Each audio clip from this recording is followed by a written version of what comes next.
बिस्मिल्लाहिर्रहमानिर्रहीम। अस्सलाम वालेकुम डियर स्टूडेंट्स, कैसे हैं आप। हमारा आज का जो लेक्चर है वो land revenue act 1967 on finger tip. आज थोड़ा सा मैंने सीक्वेंस चेंज किया। उसकी वजह ये थी कि अगर हम इस पूरे कानून को एक ही लेक्चर में करते, इसमें काफ़ी ऐसी टर्म्स हैं कि जिनका जानना समझना बहुत ज़रूरी है। और वैसे भी ये जो सब्जेक्ट है लैंड रेवेन्यू का, इसको आमतौर पे कहा जाता है कि ये जी बहुत एक अजीब सा सब्जेक्ट है, क्योंकि इसकी जो टर्म्स है वो लेटेंट टर्म्स से भी कुछ ज़्यादा ही मुख्तलिफ होती हैं कि खसरा, खाता, खतूनी, खेवट, पचौतरा।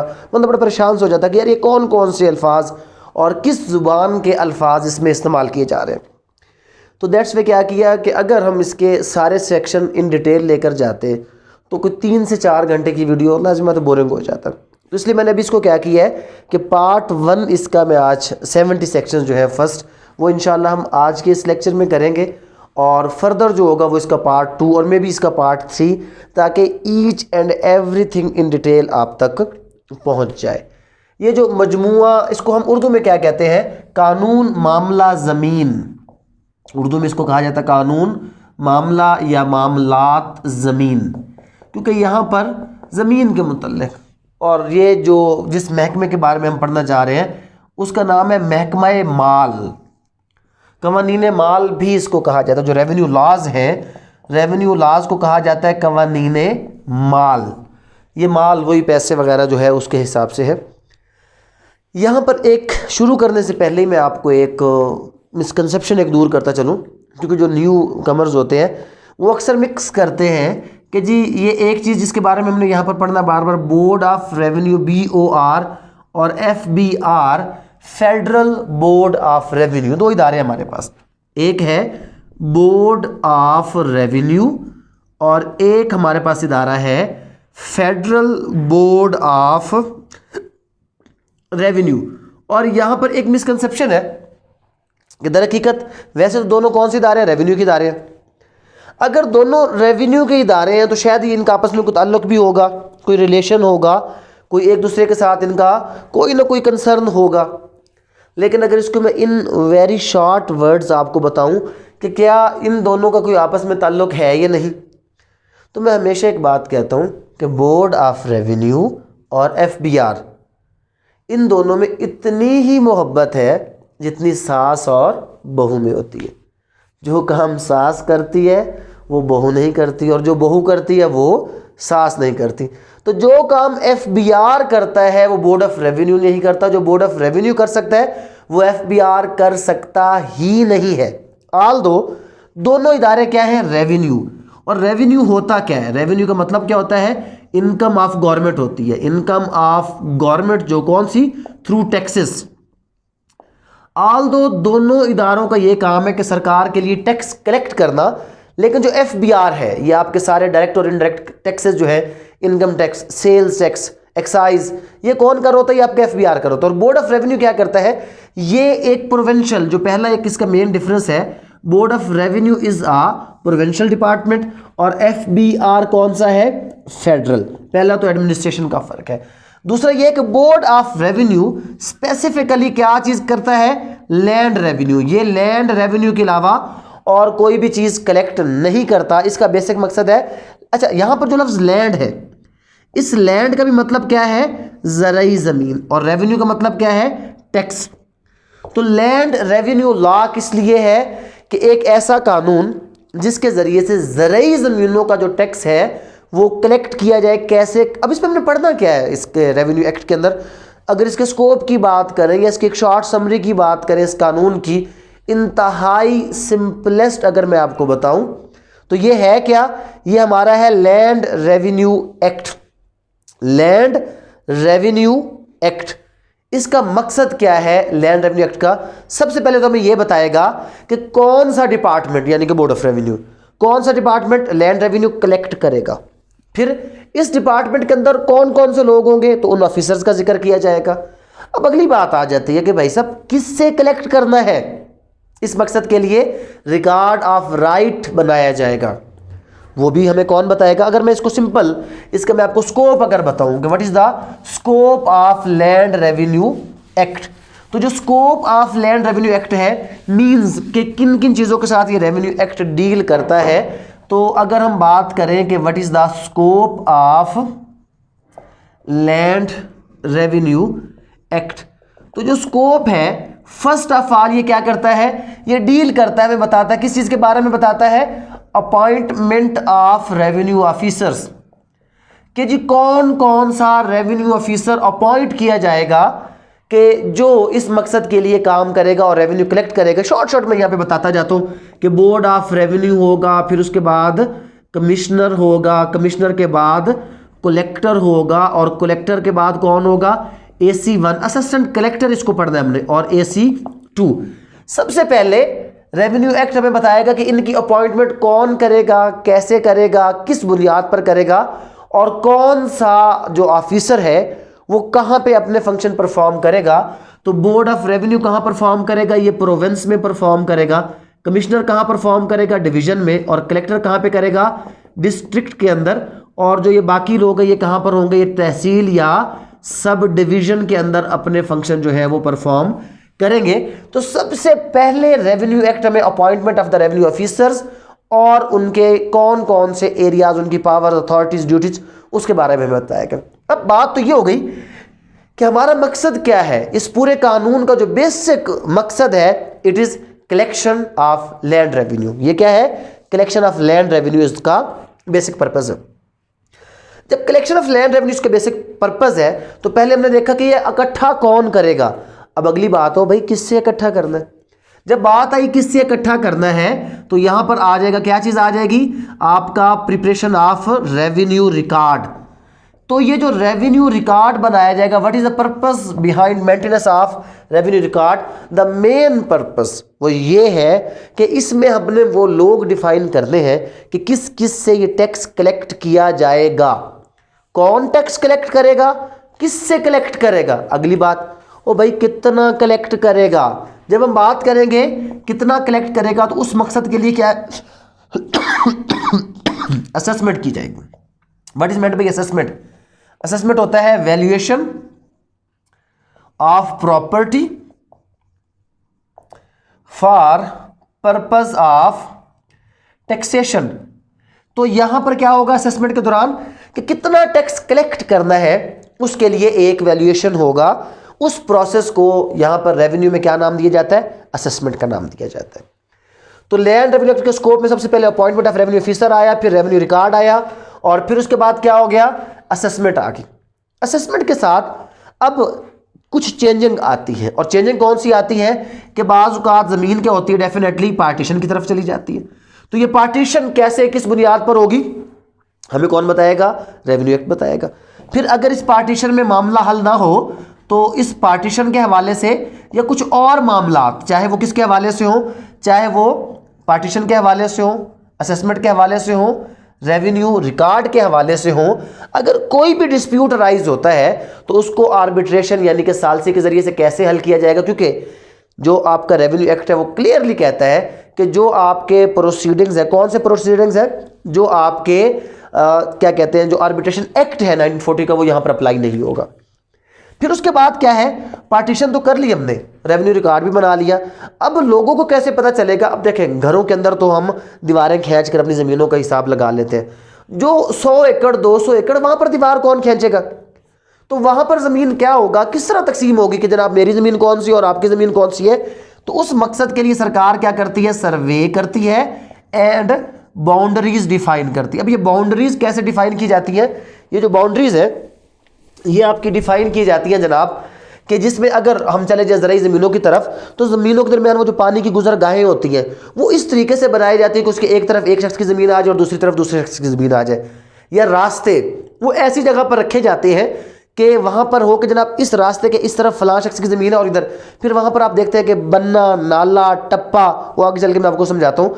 वो जो बन्ना क्या होता है, वो जहाँ पर वो आप कभी पाकिस्तान की वो पंजाबी वाली फिल्में देखें ना, तो साइमा जो घड़ा उठाकर ऐसे ऐसे चल के जा रही होती है, वो छोटी सी जो जगह होती है उसको हम क्या कहते हैं, बन्ना कहते हैं। और जनाब जहाँ पर अक्सर, अब वो ज़्यादा मैं सीन नहीं बताता, तो वो जो है वो बाद में फिर डिस्कस करेंगे। तो सर्वे एंड बाउंड्रीज, तो वो जो बाउंड्री है, ये बाउंड्री मार्क्स पत्थर की सूरत में भी हो सकते हैं, कोई इस तरह करके डिफरेंट इरेक्शन करके जो है ना वो कोई ना कोई, या मिट्टी के भी बनाए जा सकते हैं। तो सर्वे एंड बाउंड्रीज। फिर उसके बाद नेक्स्ट इसमें क्या चीज़ आ जाएगी, फिर आ जाएगा procedure of recovery of arrear. Procedure of recovery of arrear आ जाएगा। तो ये वो मेन चीज़ें हैं कि जिसके साथ आपका रेवेन्यू एक्ट डील करता है कि कौन कलेक्ट करेगा, किससे कलेक्ट करेगा, कितना कलेक्ट करेगा, और अगर कोई शख्स रेवेन्यू पे नहीं करेगा तो procedure of recovery of arrear यानी कि वाजबात, जो रेवेन्यू के वाजबात हैं उनको कलेक्ट करने का क्या तरीक़ाकार है, किस तरीक़ाकार के मुताबिक आप वो रेवेन्यू के जो वाजबात हैं वो, और उसमें फिर पूरा हम एक डिटेल प्रोसीजर पढ़ेंगे उसका सेल का, जो कि हमेशा किसके ज़रिए से होता है, ऑक्शन के ज़रिए से। अच्छा, अब यहाँ पर कुछ और चीज़ें मैं आपके साथ क्लियर करता चलूँ ताकि आपको जो बेसिक कंसेप्ट जब आपके जहन में आ जाएगा बाकी चीज़ें बहुत आसान हो जाएंगी। अब आई थिंक सो कि ये आपको पता चल गया कि what is the scope of the land revenue act. The main scope of the land revenue act is the appointment of the revenue officers, maintenance of revenue record, assessment. अब assessment एक general होगी और एक कौन सी होगी, special होगी। फिर partition of the revenue land, और उसके बाद arbitration, survey and the boundaries, और procedure of recovery of arrears. ये हमारे जो मेन टॉपिक्स हैं इसके हवाले से। अब फर्दर यहाँ पर एक चीज़ मैं आपको ज़रूर बताता चलूँ बिफोर दिस के हम सेक्शन 1 की तरफ चलें और एक रूटीन के मुताबिक इस चीज़ को स्टार्ट करें। पहली जो चीज़ है वो क्या है कि कन्फ्यूजन कहाँ पर आ रहा है। एक है सिविल कोड्स और एक हमारे पास आए हैं रेवेन्यू कोड्स। ऑल दो एक छोटी सी मैं अगर आपको इसमें लेटेस्ट अपडेट दे दूं, मे भी क्योंकि ये लेटेस्ट अपडेट है तो शायद इस हवाले से कोई क्वेश्चन आपसे पूछ लिया जाए जो हमारे एएसजे के कैंडिडेट्स हैं। अभी अगले किसी भी लेक्चर में 1-2 दिनों के अंदर ही मैं आपके साथ इन डिटेल वो जजमेंट डिस्कस करूंगा। पिछले ही दिनों में पेशावर हाई कोर्ट की एक जजमेंट आई है कि ये जो रेवेन्यू कोर्ट्स है, collection of revenue is an administrative function, तो वो जो जुडिशल फंक्शंस परफॉर्म किए जाते हैं बाय द रेवेन्यू कोर्ट्स ये अनकॉन्स्टिट्यूशनल है, ये कॉन्स्टिट्यूशन की वायलेशन है। लिहाजा वहाँ पर उनको रोक दिया गया कि आज के बाद कोई भी जुडिशल फंक्शन जो है वो कोई भी रेवेन्यू अफसर परफॉर्म नहीं करेगा, क्योंकि after separation of judiciary from the executive अब कोई भी एग्जीक्यूटिव जुडिशल फंक्शन परफॉर्म नहीं कर सकता। तो अब ये एक रिसेंट इसके अंदर जो है वो जजमेंट आया है, तो उसके हवाले से बट जो करंट एक एग्जिस्टिंग उसको अगर हम छोड़ दें, इनफैक्ट है क्या हमारे पास कुछ तो सिविल कोर्ट्स हैं और कुछ कौन से कोर्ट्स हैं हमारे पास, रेवेन्यू कोर्ट्स हैं। अब जो आपका लैंड रेवेन्यू एक्ट है वो डील करता है किसके साथ, रेवेन्यू कोर्ट्स के साथ डील करता है। और लैंड रेवेन्यू एक्ट ने क्या किया है, एक्सप्रेसली मतलब वाज़े अल्फाज में बार कर दी है, क्या चीज़ बार कर दी है, सिविल कोर्ट की जुरिस्डिक्शन। हमारे लैंड रेवेन्यू एक्ट ने वाज़े तौर पर सिविल कोर्ट की जुरिस्डिक्शन को बार कर दिया कि भाई जो रेवेन्यू के मामलात हैं उनमें सिविल कोर्ट की कोई जुरिस्डिक्शन नहीं है, और land revenue court will exercise exclusive jurisdiction, बिला शिरकत गैर जो जुरिस्डिक्शन है वो आपके रेवेन्यू कोर्ट एक्सरसाइज करेंगे। अब अभी भी क्वेश्चन वहीं पर है कि रेवेन्यू कोर्ट्स क्या उसको करेंगे, किस चीज़ को वो एडजुडिकेट करेंगे, कौन से मामले वो सुनेंगे, and what about the civil courts, फिर मसला तो वहीं पर है। अब यहाँ पर एक सिंपल मैं आपको बताऊं कि हमारी जो ज़मीनें हैं वो एक्चुअली क्या है, हम उसको 3 क्लासेस में डिवाइड कर देते हैं। एक हमारी है एग्रीकल्चरल लैंड। इस एग्रीकल्चरल लैंड्स में क्या चीज़ आती है, इसमें हमारी तमाम जो ज़रई ज़मीनें हैं वो भी आती हैं, और उसके अलावा बागात भी इसी में आते हैं, और उसके अलावा जो कुछ पोल्ट्री फार्मिंग वगैरह या इस किस्म की जो चीज़ है वो भी उसी आपके एग्रीकल्चरल लैंड में फॉल कर जाएगा। और उसके अलावा जो भी हमारी क्या है, साइट ऑफ कौन सा है, साइट ऑफ अगर विलेज है, या अगर सिंपल मैं करूं तो जो हमारी प्रॉपर्टी कौन सी है, रेजिडेंशियल है, या अगर हमारी कोई भी प्रॉपर्टी जो क्या है वो कमर्शियल है। तो अब यहां पर अगर मैं एक लाइन ड्रॉ करूं तो if there is any dispute regarding the residential और कमर्शियल प्रॉपर्टी तो ये जुरिस्डिक्शन किसकी है, सिविल कोर्ट की। And if there is any dispute regarding the agricultural land, बागात, उसके मुतल्लिक अगर कोई भी मसला होगा, लेकिन एक चीज़ फिर यहाँ पे क्लियर कर ले, और वो क्या है कि अगर तो इन बागात के मुतल्लिक और इन चीज़ों के मुतल्लिक मसला किस चीज़ का है। अब यहाँ पर एक मैं थोड़ा सा यहाँ पर एक मैं एक और काम करता हूँ। ये चीज़ मैंने क्या कर दिया है, एक ऐसा दायरा है जिसका मुंह इधर भी खोल देते हैं और इसका मुंह इधर भी खोल देते हैं। उसका रीज़न कि एक ऐसी चीज जिसको हम क्या कहते हैं, जिसको हम कहते हैं maintenance of record of right. जब हम बात करते हैं maintenance of record of right, तो जो maintenance of record of right है ना, चाहे वो एग्रीकल्चरल का है, चाहे वो कमर्शियल का है, चाहे वो रेजिडेंशियल का है, जो रिकॉर्ड ऑफ राइट का जो मेंटेनेंस है, it is the sole function of the revenue authorities. आपको पता है कि हमारे घर की जमीन भी हम पटवारी के पास ही जाते हैं ना दर्ज करवाने के लिए, और पटवारी क्या है, part of the revenue authorities है, तो वो तो वहां पर लेकर चले जाते हैं, वो तो रेवेन्यू अथॉरिटी है। तो इस हद तक रिकॉर्ड को मेंटेन करने की हद तक, सिर्फ रिकॉर्ड में, डिस्प्यूट की बात नहीं कर रहा, रिकॉर्ड को मेंटेन करना, चाहे वो किसी भी जमीन के मुतल्लिक हो, it is the function of revenue authorities.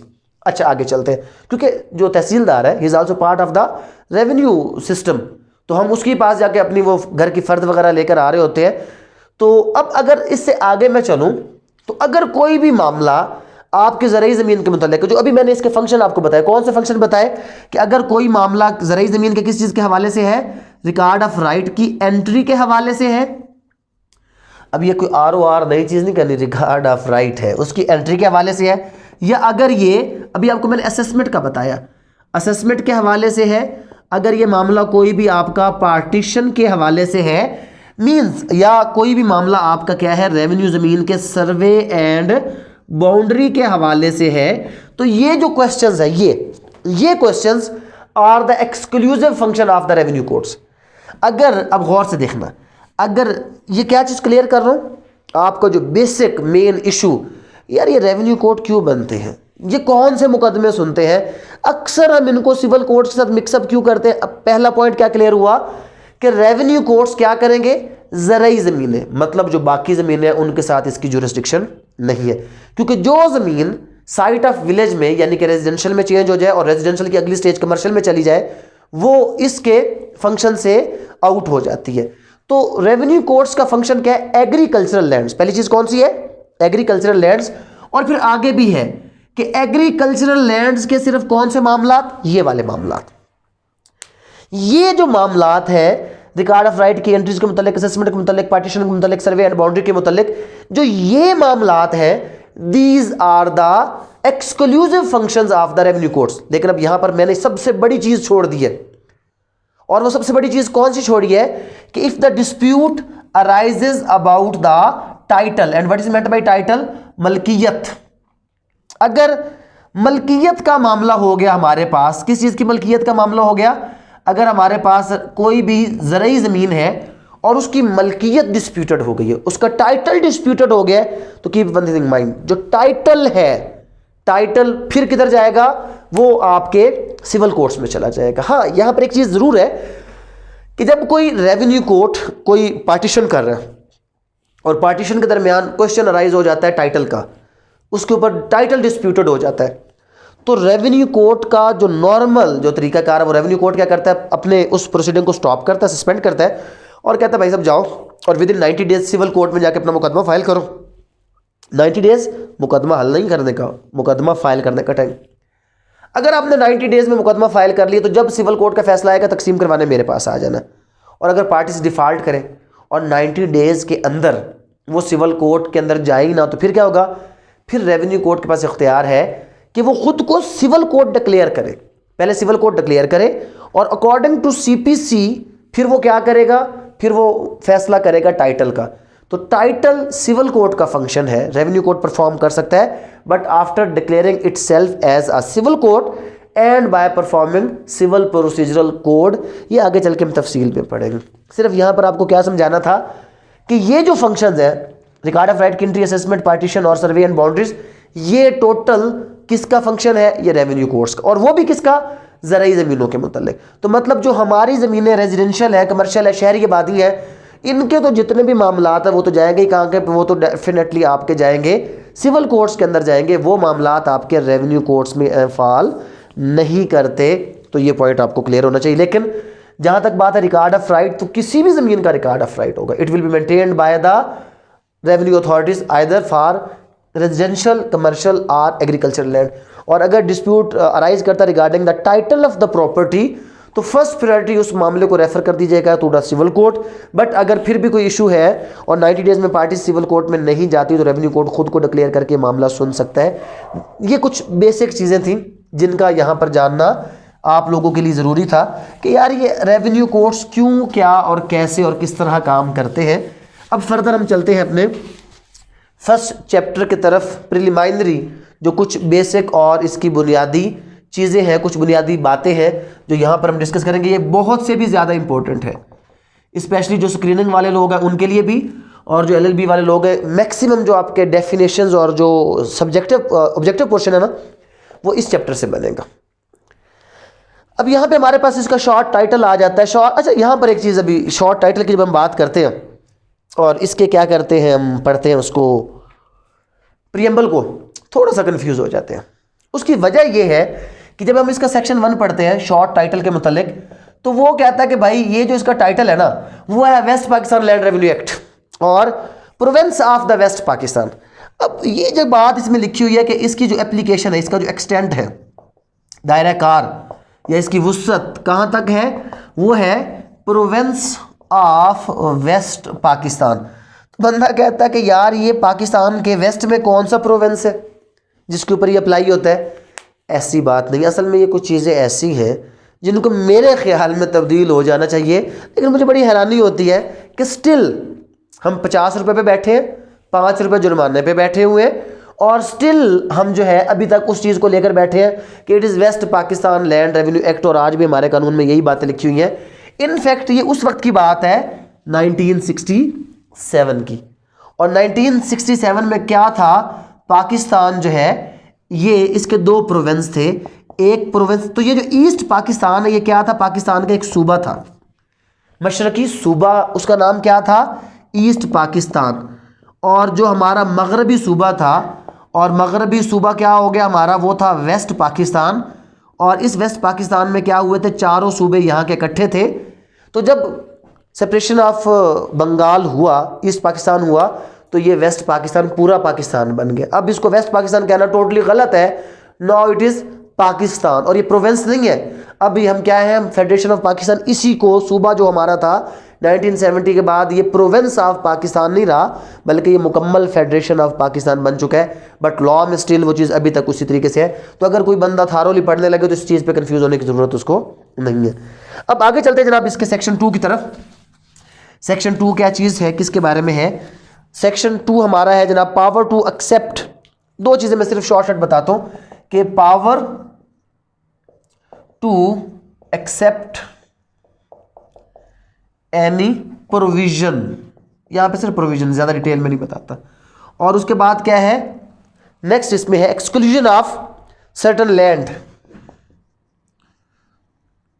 Exclusion of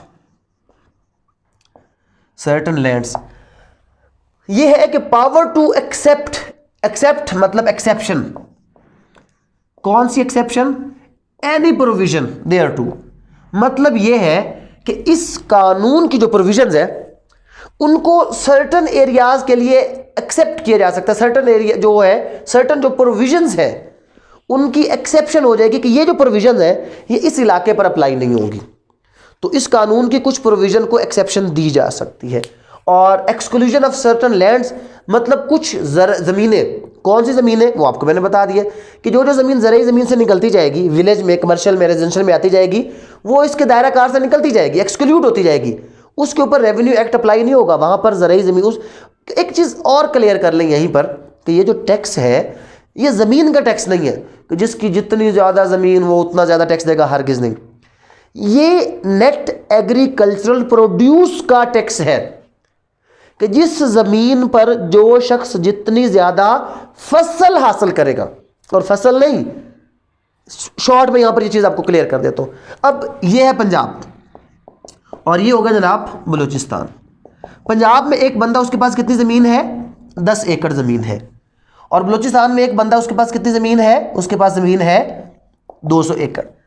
अगर देखा जाए तो 10 एकड़ वाले को कम टैक्स देना चाहिए और 200 एकड़ वाले को क्या देना चाहिए, ज़्यादा। बट बात ज़मीन की है ही नहीं। ये जो बंदा है इसकी 10 की 10 एकड़ काबिल काश्त है, और यहाँ पर क्या है, यहाँ पर 180 एकड़ कोई पहाड़ है, या कोई बंजर ज़मीन है और सिर्फ किस पर काश्त होती है, 20 एकड़ पे। अब मसला फिर ख़राब हो गया, इधर 10 एकड़ और उधर क्या है 20 एकड़, फिर भी टैक्स तो इसके ऊपर, काश्त तो इसके ऊपर हो रही है ना। लेकिन मसला ये है कि ये जो शख्स है ये 10 एकड़, क्योंकि वहाँ पे पंजाब में क्या है, ज़मीन अच्छी है, पैदावार ज़्यादा होती है, तो इसको हर एकड़ में 50 मन गंदम की फॉर एग्जाम्पल पैदावार होती है, तो ये 10 एकड़ में कितना मन गंदम उठाता है, 500 मन गंदम उठाता है। अब ये जो शख्स है तो फिर इसका मतलब है ये भी गंदम, लेकिन ये क्या है, यहाँ पे गंदम की पैदावार ही कम है, और ये जो गंदम की पैदावार है वो 30 मन आती है फी एकड़। लेकिन फिर भी अगर देखा जाए तो ये बंदा क्या करता है, ये बंदा 600 मन और ये बंदा क्या है 500 मन। तो अगर हम पैदावार की भी बात करें तो फिर भी टैक्स किसको ज़्यादा देना पड़ेगा, इसको। लेकिन भाई बात पैदावार की भी नहीं है, बात यह है कि ये पैदावार हासिल करने के लिए खर्चा किसने कितना किया। यहाँ पे इसके पास पानी भी अवेलेबल था, सड़क भी अवेलेबल थी, बाकी चीज़ें भी अवेलेबल थी, सहूलियात भी थी। इसने क्या किया, इस 500 मन पैदावार पे 1 लाख रुपया खर्चा किया, और फॉर एग्जांपल ये इसने बेची कितने की है, 5 लाख की, तो इसको नेट जो प्रोड्यूस है वो इसका कितना हुआ है, 4 लाख। लेकिन जो ये बंदा है इसके पास वहाँ पे पानी की सहूलत नहीं थी, पानी बड़ी मुश्किल से पहुँचाया, सड़क नहीं थी, बहुत मुश्किल से वहाँ तक उसको कन्वेंस में जाकर जो है वो मेन सिटी तक पहुँचाना मुश्किल था। और इस बंदे ने क्या किया, इस बंदे ने 3 लाख रुपए खर्चा किया और बेचा इसने भी कितना, 6 लाख रुपए का। इसको नेट प्रोड्यूस क्या बचा, 3 लाख। तो बात यह है कि ये 10 एकड़ पे नेट प्रोड्यूस कितना लेकर बैठे है, 4 लाख, और ये कितना नेट प्रोड्यूस लेकर बैठे है, 3 लाख। तो टैक्स किसको ज्यादा देना पड़ेगा, डेफिनेटली इसको जिसका नेट प्रोड्यूस इनकम ज्यादा है। ये जो लैंड रेवेन्यू एक्ट है ये दर हकीकत ज़रई ज़मीनों का टैक्स नहीं है, ये ज़रई पैदावार का टैक्स है। जिसकी ज़रई पैदावार जितनी ज़्यादा होगी वो उतना ही ज़्यादा टैक्स पे करेगा। अब यहाँ पर कुछ नई चीज़ें आ गई, एकड़ वगैरह, तो ये कुछ चीज़ें डेफिनेशन की तरफ जाने से पहले मैं आपको क्लियर कर दूँ, क्योंकि ये आपको फिर कंफ्यूज करेंगे कि जी एकड़ शेकड़ ये क्या होता है, ये क्या है, किस तरह है। इनफैक्ट सबसे पहले अगर हम बात करें, सबसे पहले हमारे पास अगर हम बात करें बलूचिस्तान की, तो हम तो ज़मीन को किस चीज़ में करते हैं, फुट के अंदर। फुट के बाद हमारे पास क्या चीज़ होती है, फुट के बाद हमारे पास बलूचिस्तान में क्या होते हैं, रोड, और रोड के बाद हमारे पास क्या होते हैं, पोल। हम तो फुट के बाद रोड और पोल में 10 रोड 4 पोल, हमारे पास और कोई पैमाना नहीं चलता। बट जो पाकिस्तान के ज़्यादातर इलाकों में जो पैमाना चलता है वो क्या है कि 272 फुट। जब 272 फुट मिलते हैं तो ये क्या बनता है, एक मरला। अब यहाँ पर भी फ़र्क आ गया, पंजाब के जो ज़रई मरले हैं वो 272 फुट वाले हैं, और जो शहरी मरले हैं वो 225 फुट वाले हो गए। वहाँ पे 14 ज़रब 14 272 फुट चलता था, अब वो भी 225 फुट पे चले गए, वो भी एक अलग सीन है। लेकिन जो ज़रई ज़मीनों के लिए 272 फुट इज़ इक्वल टू 1 मरला, और जब 20 मरले होंगे तो ये क्या बन जाएगा, एक कनाल। आपने सुना होगा जनाब, एक कनाल की कोठी, यहाँ पर तो हमने कभी कनाल की कोठी नहीं सुना ना, यहाँ पे हम बल्कि फुट, हम गज भी नहीं सुनते। कराची में क्या है, कराची में ज़मीन कैसे चलती है, 240 गज का प्लाट, 120 गज का प्लाट, वहाँ पे गज के प्लाट होते हैं, और हमारे यहाँ क्या होते हैं, फुट के प्लाट होते हैं। लेकिन पंजाब में प्लाट क्या होते हैं, मरला। तो 20 मरला क्या है, एक कनाल है। उसके बाद आपकी जो 8 कनाल आ जाए तो 8 कनाल बराबर क्या हो जाएगा, 1 एकड़। और जो आपके 25 एकड़ ज़मीन हो जाए तो इसको हम कहते हैं एक मुरब्बा। 25, वो अक्सर कहते हैं ना इसको, जो एकड़ है, एकड़ के लिए जो वहाँ पे लफ्ज़ यूज़ किया जाता है वो क्या लफ्ज़ यूज़ किया जाता है, किला। और जी मेरी जी 4 किले है, जी मेरी 4 किले है। कोई बंदा किसी से वो बादशाह हुई ना, उसने कहा जी हाँ जी क्या है जी, कोई आपका, कहते जी मेरे 4 किले है जी, पूरे 4 किले है। बड़ा जनाब, उन्होंने कहा चलो 4 किले भी अच्छी खासी ज़मीन है, ठीक है, खाता पीता बंदा है। जब वो शादीशुदी होगी और उसके बाद जनाब वो रुखसती होगी तो उन्होंने जो लड़की के वो घर वाले देखने के लिए चले गए वहाँ पे, हाँ जी कितने जी आपके 4 किले। वो ले गए घर के पीछे ना एक छोटी सी जगह थी, और वहाँ पर 4 किलों के ऊपर क्या था, बकरी बांधी हुई थी। 4 किले, एक किला, क्योंकि किला भी एम्बिग्यूस वर्ड है। तो जो किला है वो जो जानवरों को बांधने के लिए वो ठोकते हैं ना लकड़ी सी, उसको भी क्या कहते हैं, किला कहते हैं। वैसे जो एकड़ है उसको भी क्या कहते हैं, किला। और जो अगर मोहतरम जैसे लोग हों तो आप जैसे तो किलो तक गुजारा कर जाते हैं ना, इधर तो मुरब्बा, हाँ जी 2 मुरब्बे है जी साढ़े। कौन से 2 मुरब्बे हैं? एक आमों का मुरब्बा और एक सेब का मुरब्बा है।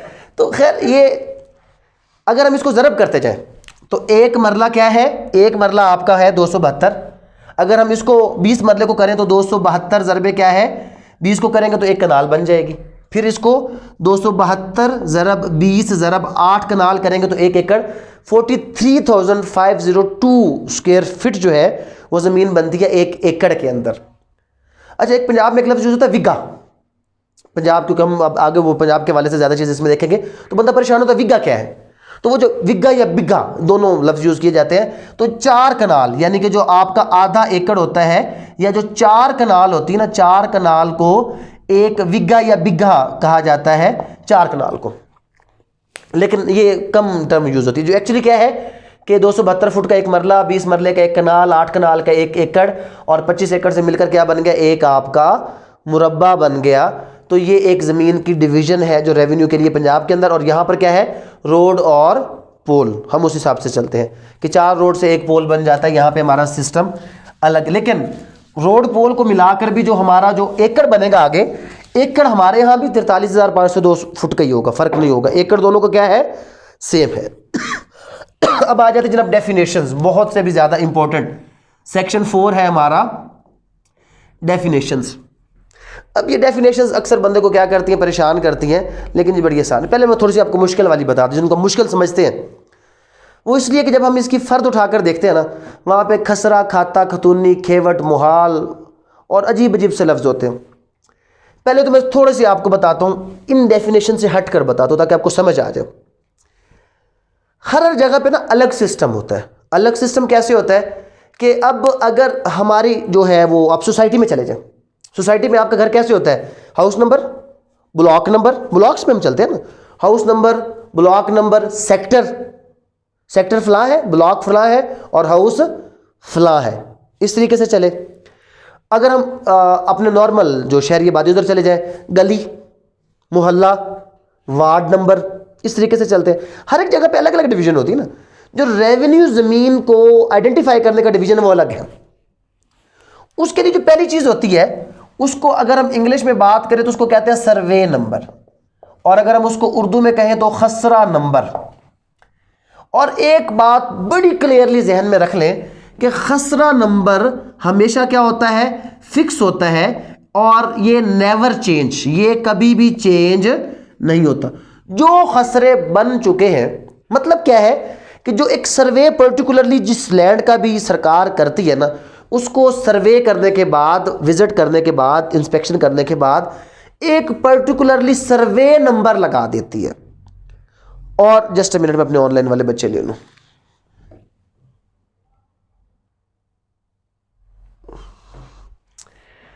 तो जो खसरा नंबर होता है ये फिक्स होता है, ये कभी भी चेंज नहीं होता।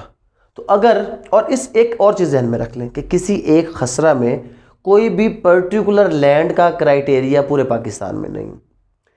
एक खसरा में 1 एकड़ भी हो सकता है और एक खसरा में 50 और 100 एकड़ भी हो सकते हैं, डिपेंडिंग अपॉन कि अगर ये खसरा पहाड़ों पर मुश्तमिल है तो ज़्यादा ज़मीन होगी, और अगर ये खसरा कोई ऐसी जगह का है कि जहाँ पर बहुत ज़्यादा डिवीज़न है और बहुत ज़्यादा लोग रहते हैं तो खसरे में कम एरिया भी हो सकता है। तो खसरे का एरिया कोई पर्टिकुलरली डिफाइंड नहीं होता। तो खसरा नंबर, ज़मीन की जो सबसे बड़ी पहचान होती है रेवेन्यू में, वो किसके नाम से होती है, खसरा नंबर। अगर आप पंजाब की जो लैंड मैनेजमेंट रिकॉर्ड सिस्टम है उस वेबसाइट पर चले जाएं तो वहाँ पर आपको सबसे पहले वो क्या कहता है, हाँ जी ज़मीन को आपने सर्वे नंबर यानी कि खसरा नंबर से सर्च करना है, या आई डी कार्ड तो खैर अभी आ गया, बट जो इसकी पहली पहचान है वो किससे है, वो खसरा नंबर से ही ज़मीन की पहचान होती है। तो वहाँ पे कोई घर नंबर नहीं होता, प्लॉट नंबर नहीं होता, मकान नंबर नहीं होता, ब्लॉक नहीं होते, सेक्टर नहीं होते। ज़रूरी ज़मीनें जो पहचानी जाती हैं वो क्या होती हैं, वो अपने खसरा नंबर से पहचानी जाती हैं। फिर क्या हुआ कि ये जो मुख्तलिफ खसरे हैं ना, ये खसरे दर हकीकत क्या होता है, एक लफ्ज़ आप आगे चल के पढ़ेंगे, मुहाल। फ़र्द के ऊपर आपको एक लफ्ज़ नज़र आएगा, मुहाल। वो जीना मेरा मुहाल नहीं, ये मुहाल क्या है, जो पटवारी होता है ना, वो पटवारी दर हकीकत क्या होता है, नॉर्मली पटवारी अगर लाजमी नहीं मुहालों पर लगाए जाते हैं, लेकिन मुहालों से ज़्यादा क्या होता है कि आगे क्या हो जाते हैं, मुहाल से आगे मुआवजा और मौजे के आगे यहां पर जिला, लेकिन मैंने एक चीज छोड़ दी है, वो है टप्पा। कोई इसको टप्पा कहते हैं, कोई इसको पत्ता कहते हैं, कोई इसको पत्ती कहते हैं, और कोई इसको अज तरफ कहते हैं। और अक्सर जो है ना वो लोग इसको क्या करते हैं, क्योंकि ये जो आपका टप्पा है, ये पत्ता है, ये कब लिखा होता है, ये लिखा होता है मौजे के बाद। अगर हम फर्द पढ़ते हैं ना, तो फर्द में मुहाल, मौजा, और आगे क्या लिखा होता है, टप्पा या पत्ता या टप्पी, और उसके बाद क्या लिखा होता है, जिला। तो बंदा क्या कहता है कि जिस तरह हम जो होता है ना, हम क्या करते हैं कि जी मेरा घर है ये फलां ब्लॉक में है, ये ब्लॉक फलां सेक्टर में है, और सेक्टर फलां शहर में, एक दूसरे के अंदर चीज़ें होती है ना। अब फॉर एग्जांपल मैं कहता हूं कि मैं इस वक्त कहां पर हूं, मॉडल टाउन के अंदर। कहां पर हूं, मॉडल टाउन के अंदर, और मैं हो गया मॉडल टाउन के अंदर।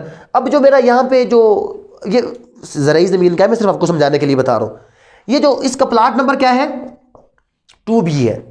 तो ये 2B क्या है, इसका सर्वे नंबर, खसरा नंबर। और मैंने कहा कि जनाब मैं किधर हूं, मैं तो हूं जनाब मॉडल टाउन के अंदर।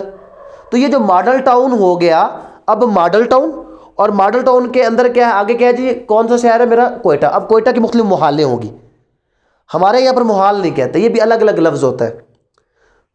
कुछ जगह पर मुहाल में, मुहाल, खुशकाबा, आपका वो क्या नाम है उसका, खुशकाबा ये, और इसमें और इसका एक और कोयटा में कौन सा नाम यूज़ किया जाता है, कोयटा में फ़र्द में मुहाल ही है, यहाँ पर भी मुहाल है। खुशकाबा शुमाली, खुशकाबा जनूबी, वो अलग अलग नाम से उसे याद रखा जाता। तो मुहाल, मुहाल के बाद आ गया मौजा, ठीक है। जो ये टप्पा है ना, ये सिर्फ आइडेंटिफिकेशन है। आइडेंटिफिकेशन कैसे है कि हम सुमुगली रोड पर बैठे हैं, ऐसे ही है ना। क्या हम सुमुगली रोड के अंदर बैठे हैं, नहीं, वो पहचान है, पट्टी है कि जी वो सुमुगली रोड वाली साइड पर ये लोग रहते हैं।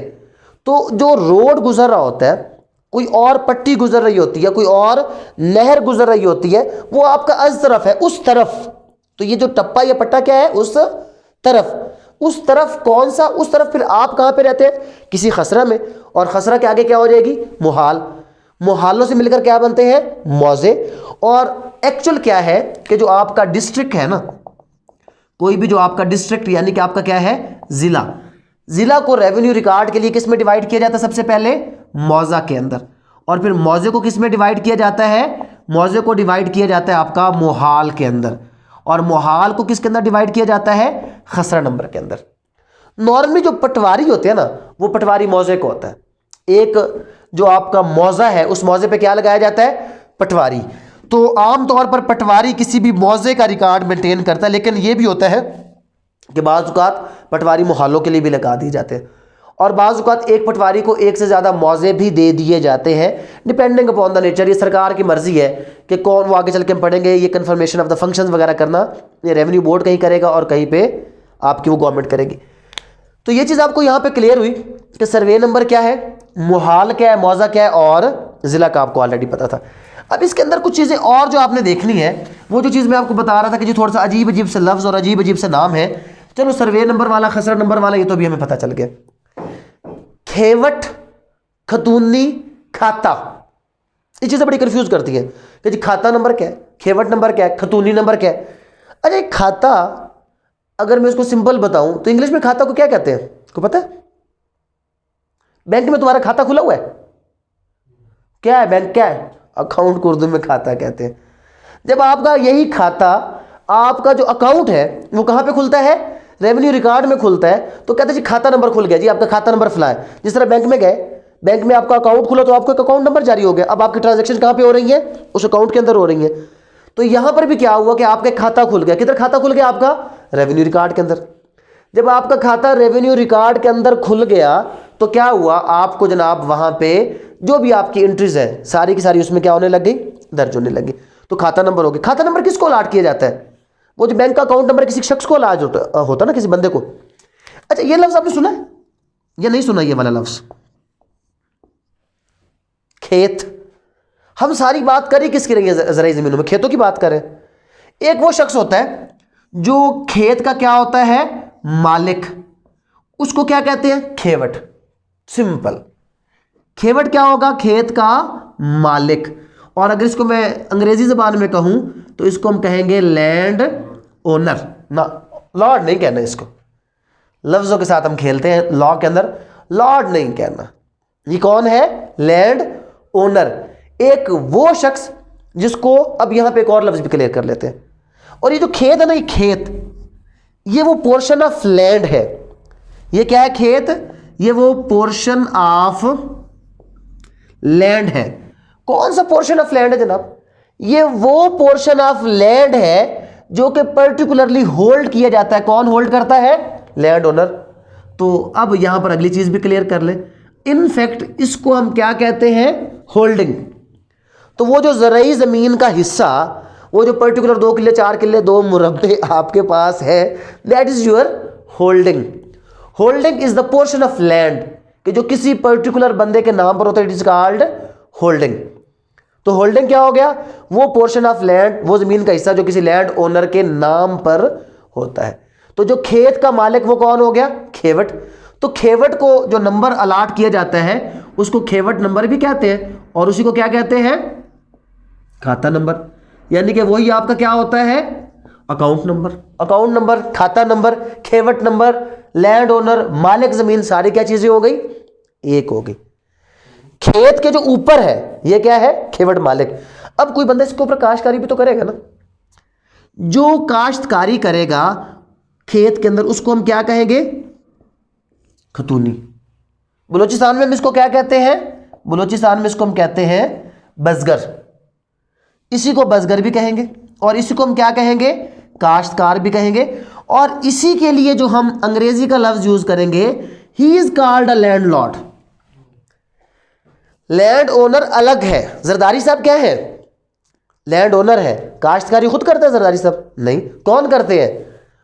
कोई बजगर, कोई खतूनी, कोई लैंडलॉर्ड जिसके जिम्मे उसने लगाया है कि भाई तुमने क्या करना है, तुमने टेनेंट्स की नजर, तुमने टेनेंट्स के ऊपर नजर रखनी है। टेनेंट से का मतलब टेनेंट भी एक आ गया, और टेनेंट का हो गया जिसको हम क्या कहते हैं? किसान। तो टेनेंट किसके अंडर काम करते हैं? लैंडलॉर्ड के। अब ये भी तो हो सकता है ना कि जमीन भी मेरी है और काश्तकारी भी उस पर कौन कर रहा है? मैं खुद कर रहा हूं। तो इस सूरत में इसको कहा जाएगा रेवेन्यू की जुबान में अज खुद काश्त। कौन? कि लैंड ओनर भी वही है और लैंड लॉर्ड भी वही सेम शख्स है। तो खेवट भी वही है, खतूनी भी वही है। तो उस सूरत में खेवट नंबर और खतूनी नंबर भी क्या हो सकता है? सेम हो सकता है। जो आपके उस पर्टिकुलर को मिला वो क्या नहीं मिला? खाता नंबर। ये सिंपल सा है यार। जो खेत का मालिक होगा, लैंड ओनर होगा, वो क्या कहलाएगा? खेवट। जो काश्तकारी करेगा वो क्या कहलाएगा? खतूनी। और जो खतूनी या लैंड लॉर्ड के नीचे काम करेंगे वो क्या कहलाएंगे? टेनेंट। तो लैंड लॉर्ड कौन होता है? जिसके अंडर टेनेंट होते हैं। और लैंड ओनर कौन होता है? कि जो उस जमीन का मलकियत वाला बंदा होता है, जिसको पोर्शन ऑफ लैंड या पोर्शन ऑफ होल्डिंग क्या किया जाता है? ट्रांसफर किया जाता है। ये था खसरा, खाता, खतूनी, खेवट, जिसको हम लोग वो अपने सर पे बिठाते हैं कि पता नहीं ये कितनी कोई मुश्किल चीज़ें हैं। ये बहुत सिंपल से वर्ड्स है। खेत का मालिक खेवट, खेत के ऊपर काश्त करने वाला खतूनी। जो उनके लिए एक पूरा अकाउंट नंबर खुलेगा वो क्या हो जाएगा? खाता नंबर। और किसकी बेस पर खुलेगा? खसरा नंबर। खसरा नंबर का एक फिक्स नंबर है जो कि कभी भी चेंज नहीं होता। हाँ, अगर कोई एक खसरे में एक से ज़्यादा लोगों तो पहचान कैसे होती है? खसरा नंबर फॉर एग्जाम्पल 500 है। पहले 500 क्या था? सिर्फ नासिर साहब आपके वालिद साहब के पास था। फिर 2 भाइयों में क्या हो गया? तकसीम हो गया। तो अब पता कर लेना दूसरा भाई कहाँ से है। एक ही हो ना? 500/1 और उधर जाएगा 500/2। 500 चेंज नहीं होगा। फिर आगे आपके बच्चे, उनमें जाना है 500/1/1 पहले को जाएगा, 500/1/2 क्योंकि बटा 1 तो आपका है, तो बटा 2 दूसरे को चला जाएगा। नंबर चेंज नहीं होगा। ऐसे ही चल के आगे सीरीज जो है वो चलती रहेगी। नंबर जो है खसरा नंबर वो क्या रहेगा? एक्चुअली वो रहेगा फिक्स।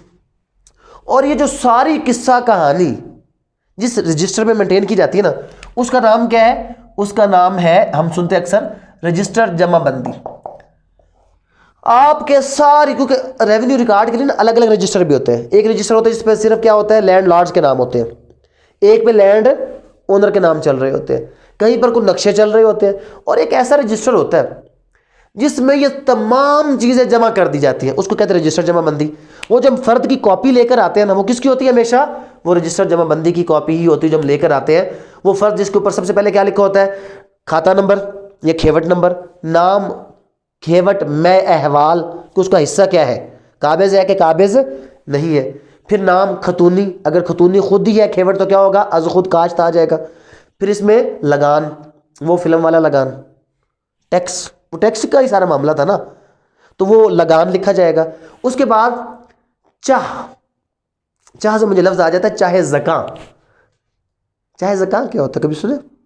नहीं सुना? ज़का यार आपको तो आना चाहिए, फारसी का लफ्ज़ है मेरे ख्याल में ज़का। चाह किसको कहते हैं? नहीं, चाह, चाह कुएं को कहते हैं, ठीक है, चाह तो कुएं को कहते हैं, ज़का कहते हैं गाल को, चाहे ज़का डिम्पल को कहते हैं उर्दू के अंदर। उनके चाहे ज़का पे मर मिटे थे हम, तो ये चाहे ज़का क्या है, ये डिम्पल को कहा जाता है। तो ये क्या चीज़ हो गई जनाब, ये हमारी कुछ सर्टन डेफिनेशंस हो गई कि जो क्या है बेसिक, हमें पता चले कि ये रेवेन्यू है क्या। इतनी मुश्किल चीज़ नहीं है, बहुत आसान चीज़ है। आगे चलते हैं जनाब इससे फर्दर। अभी जो रिमेनिंग डेफिनेशंस है इसकी सारी मैं आपको शॉर्ट बताता हूँ, क्योंकि टाइम बहुत शॉर्ट है, थोड़ा सा मैं भी आपको आगे आगे तेज़ लेकर चलता हूँ। और उसमें हमारे पास कौन कौन सी डेफिनेशंस आ जाएंगी इसके अलावा, इसमें एक पहली डेफिनेशन आ जाएगी एरियर। एरियर को अगर आपने ये लफ्ज़ समझना है तो अभी आपने क्या करना है, फ़ौरन आपके घर में कोई बिजली का बिल शिल पड़ा हो तो वो उठा लें, जो अनपेड था पिछले महीने, उसके ऊपर लिखा होगा बिल ऑफ अक्टूबर और एरियर ऑफ जुलाई या arrear of August, arrear of September. Arrear क्या होता है, वो वाजबात, वो बकाया जात जो ड्यू डेट पर पे होने से रह जाए, वो क्या कहलाते हैं, एरियर कहलाते हैं। तो एरियर क्या हुआ, ऐसा अमाउंट दैट रिमेन्स अनपेड। कब अनपेड है, अनपेड ऑन ड्यू डेट, वो अमाउंट जो ड्यू डेट पर अनपेड रह जाए वो क्या कहलाएगा, वो कहलाएगा आपका एरियर। उसके बाद असेसमेंट सर्कल, असेसमेंट क्या है शॉर्ट सा बता देता हूं, और फिर उसके बाद असेसमेंट सर्कल क्या चीज है। असेसमेंट को उर्दू में क्या कहते हैं, तशखीस कहते हैं। फिर जब भी मैं ये, आज मेरे ख्याल में कोई 16वीं 17वीं बार मैं ये पढ़ा रहा हूँ, पहले मैं जो है ना वो यूनिवर्सिटी लॉ कॉलेज में पढ़ाता रहा, तो हमेशा जब भी मैंने ये तशखीस का लफ्ज़ लिखा तो एक शेर मुझे याद आ जाता है, तशखीस बजा है कि हमें इश्क हुआ है, तशखीस बजा है कि हमें इश्क हुआ है, नुस्खे में लिखो उनसे मुलाकात मुसलसल। तो ये जो तशखीस का वर्ड है असेसमेंट, लेकिन यहाँ पे असेसमेंट का क्या मतलब है, असेसमेंट का मतलब है valuation of the property for the purpose of taxation. जब हम टैक्स लगाने के लिए करते हैं तो उसमें होता क्या है कि एक किसी खास इलाके में चले गए रेवेन्यू ऑफिसर, उन्होंने जब इसके ऊपर सारा इसका प्रोड्यूस का हिसाब लगा लिया। अच्छा, ये प्रोड्यूस का हिसाब लगाते कैसे, यहाँ पर भी आपको मैं 2-3 टर्म बता दूँ। हमने पहले क्या पढ़ा है, लफ्ज़ क्या पढ़ा है, खसरा। एक बंदा होता है यहाँ पे, रेवेन्यू एक अथॉरिटी होती है, एक विलेज ऑफिसर होता है, उसको कहते हैं खसरा गर्दावर। क्या कहते हैं, खसरा गर्दावर। गर्द किसको कहते हैं, मट्टी को। और आपने लफ्ज़ सुनोगा आवारा गर्द। आवारा गर्द कौन होता है, आवारा मट्टी की तरह आवारा घूमने वाला, ठीक है। तो ये गर्द आवर, खाक छानने वाला, किसकी खाक छानने वाला, खसरे की। तो एक बंदा होता है जो खसरों में जाता है और जाकर क्या करता है, वो देखता है किसने कौन सी फसल काश्त की है, कितनी फसल इसकी जो है वो आउटकम आई है, और फिर वो एक रिकॉर्ड मेंटेन करता है, और उस रिकॉर्ड को क्या कहते हैं, खसरा गर्दावरी। खसरा गर्दावरी को इंग्लिश में क्या कहते हैं, सिंपल क्रॉप्स इंस्पेक्शन रजिस्टर। ये क्या होता है जनाब, आपका क्रॉप्स जो है ना वो इंस्पेक्शन रजिस्टर होता है। तो जितना भी आपका वो ज़राई ज़मीनों के ऊपर जो फसलों की पैदावार वगैरह ना, वो खसरा गर्दावरी रजिस्टर के अंदर मेंटेन की जाती है। मेंटेन कौन करता है, खसरा गर्दावर। इसके जो रिपोर्ट होती है उसकी बुनियाद पर असेसमेंट होती है हर 25 साल के बाद। तो अब एक इलाके की असेसमेंट कर ली ना सरकार ने, उसने कहा कि यार रिकॉर्ड चेक किया तो ये इलाका, ये इलाका, ये इलाका, यार ये तो सारे एक जैसे ही प्रोडक्शन दे रहे हैं। तो उसने कहा कि यार ये जो सेम असेसमेंट हमने यहाँ पे की है ना, इधर भी इधर भी इधर भी सब पे सेम असेसमेंट लगा दो। तो ये जब सेम लैंड इस एक सर्कल में आ गए तो ये हमारा क्या बन गया, असेसमेंट सर्कल बन गया। तो असेसमेंट सर्कल क्या होता है कि जब डिफरेंट हमारे जो एरियाज है उस पर कोई सेम असेसमेंट को हम अप्लाई कर दें तो हम क्या कहते हैं जनाब, ये हमारा क्या हो गया, सेम असेसमेंट सर्कल में ये चीज़ आ गई। और उसके बाद सेकंड इसमें है बोर्ड ऑफ रेवेन्यू में आगे चल के बढ़ा दूंगा आपको बाउंड्री मार्क क्या है। बोर्ड ऑफ रेवेन्यू वो इदारा जो हाईएस्ट है आपका किसी भी प्रोविंस के अंदर, जैसे कि हमारे उसमें सिविल मामलात में हाई कोर्ट है, क्रिमिनल में तो रेवेन्यू के मामलात में बोर्ड ऑफ रेवेन्यू होता है। ऑल दो बोर्ड ऑफ रेवेन्यू के खिलाफ हाई कोर्ट में अपील लाया करती है। तो अगर आपने सुप्रीम कोर्ट जाना है तो बोर्ड ऑफ रेवेन्यू के बाद हाई कोर्ट, और हाई कोर्ट के खिलाफ सुप्रीम कोर्ट में आप जाएंगे। उसके बाद बोर्ड ऑफ रेवेन्यू के बाद यहाँ पर जो नेक्स्ट हमारे पास है बाउंड्री मार्क। ये बाउंड्री मार्क क्या होता है? कोई भी सीमेंट या पत्थर से बनाया हुआ या किसी भी तरीके से वो जो निशान लगाए जाते हैं लोगों की ज़मीनों को आपस में सेपरेट करने के लिए, उनको क्या कहा जाता है? बाउंड्री मार्क्स कहा जाता है। यहाँ पे डिफाल्टर का क्या मतलब है? डिफाल्टर एक ऐसा शख्स जो रेवेन्यू, एरियर ऑफ रेवेन्यू पे ना करे, जो टाइम पर बकाया जात पे ना करे, वो क्या कहलाएगा? वो आपका डिफाल्टर कहलाएगा।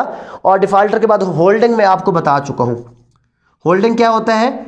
होल्डिंग आपका वही पोर्शन ऑफ लैंड होता है जो किसी बंदे के पास होता है, पोर्शन ऑफ लैंड, वो आपका होल्डिंग कहलाएगा।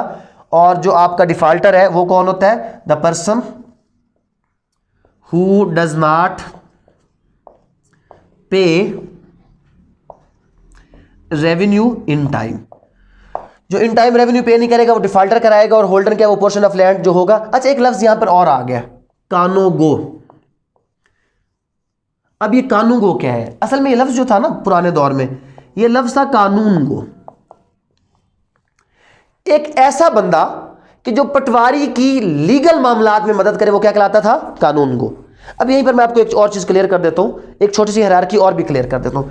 हमारे पास ना रेवेन्यू में दो हायरार्कीज चल रही हैं। एक हायरार्की है रेवेन्यू ऑफिसर की, रेवेन्यू ऑफिसर ये अलग है। और एक हमारे पास जो हायरार्की है वो किसकी है? वो है जनाब विलेज ऑफिसर्स की। विलेज ऑफिसर की अलग हायरार्की और रेवेन्यू ऑफिसर की क्या है? अलग। सबसे छोटा हमारे पास क्या होता है भाई साहब? तहसील ही है ना।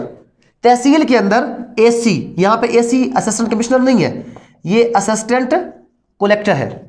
असिस्टेंट कलेक्टर ग्रेड 1 और असिस्टेंट कलेक्टर ग्रेड 2, ये हमारे पास तहसील में होते हैं।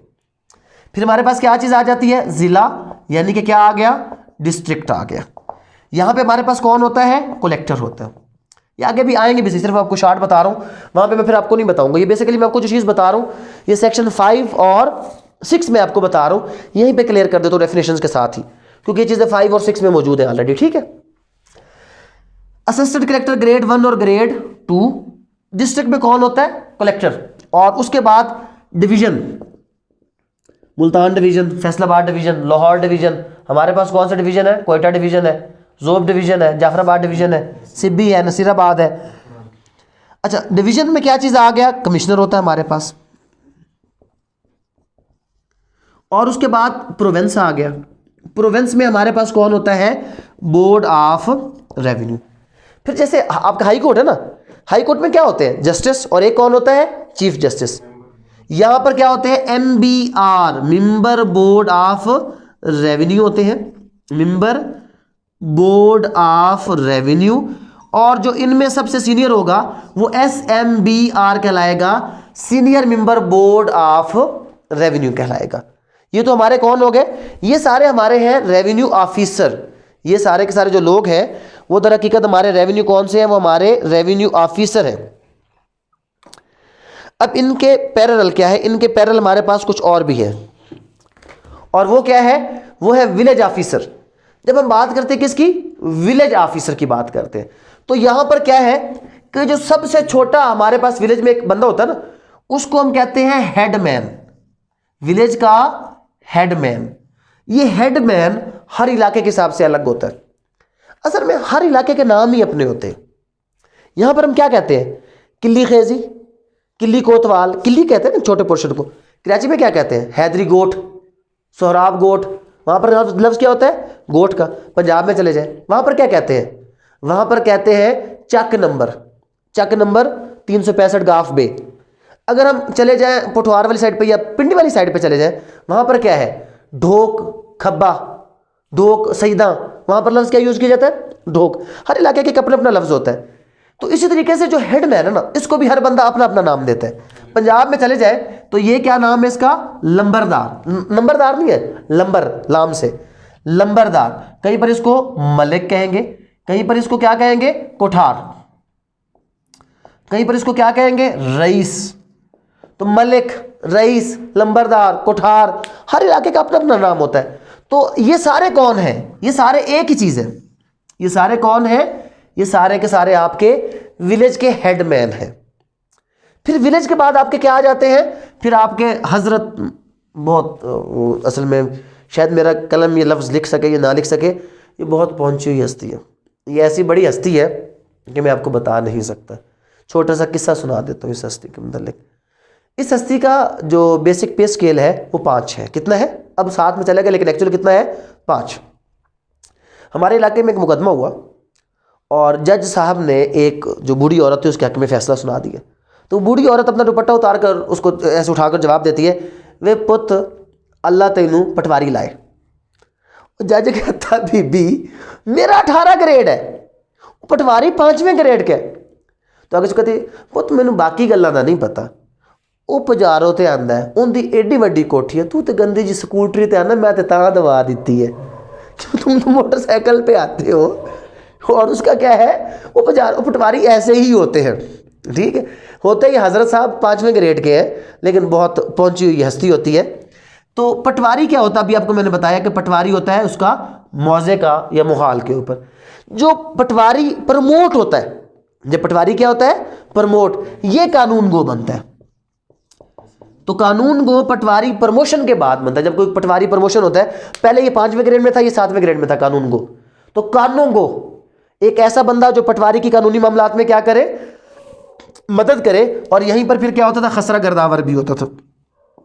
तो ये जो खसरा गर्दावर और ये सारे लोग, ये सब किस हिरार्की में है, ये विलेज के हैं, ये विलेज ऑफिसर है, ये किसी भी तहसील के अंदर ये सारे लोग होते हैं। और ये सब के सब किसके मातहत होते हैं, सब के सब ये जो आपका तहसीलदार एक बंदा होता है। तहसीलदार एक्चुअली अगर हम देखें ना, तो असिस्टेंट कलेक्टर ग्रेड 2 जो होता है, ये कौन होता है, तहसीलदार 16 ग्रेड में होता है। और असिस्टेंट कलेक्टर ग्रेड 1, ये इसको हम 16 ग्रेड में तहसीलदार के पास ये फंक्शन होता है ग्रेड 2 का। और ग्रेड 1 नॉर्मली फंक्शन कौन परफॉर्म करता है, असिस्टेंट कमिश्नर को दिया होता है।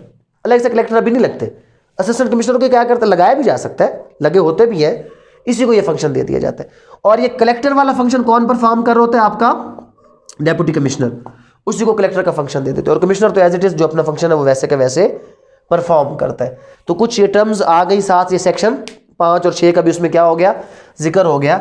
अब आगे कुछ और इसकी जो टर्म्स हैं, जो डेफिनेशंस हैं, वो हम क्लियर करें। मुझे नहीं लगता कि आज हम 70 सेक्शन तक पहुंच सकेंगे, क्योंकि डेफिनेशंस ही ऐसी थी कि जिन पे रुकना मजबूरी हो गया। अच्छा, उसके बाद लैंड लॉर्ड भी हो गया, लैंड ओनर भी हो गया, लैंड रेवेन्यू भी हम क्लियर कर चुके हैं। नेट एसेट, वो आपको मैंने बताया कि जो नेट इनकम होगा वो आपका नेट एसेट कहलाएगा। और उसमें एक चीज़ आ जाएगी सिर्फ रेट एंड सेस, मालियाना आबियाना, ठीक है। इसमें एक जो सेस है ना, एक छोटा सा सेस जो आएगा, जो एक 5% अमाउंट होता है, जो पटवारी या उसको दिया जाता है, लंबरदार को दिया जाता है, जिसको पिछोतरा का लफ्ज़ यूज़ किया जाता है, वो आगे चल के आ जाएगा।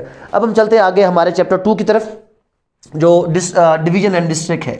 चैप्टर 2 क्या है, डिवीजन एंड डिस्ट्रिक्ट के मुतालिक है। अच्छा, इसमें हमारे पास 2 सेक्शन है, सिर्फ एक सेक्शन 5 और एक सेक्शन 6 है।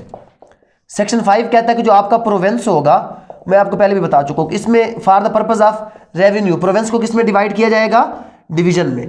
पहले कोई भी जो प्रोविंस होगा उसको हम क्या करेंगे, उसके अंदर division.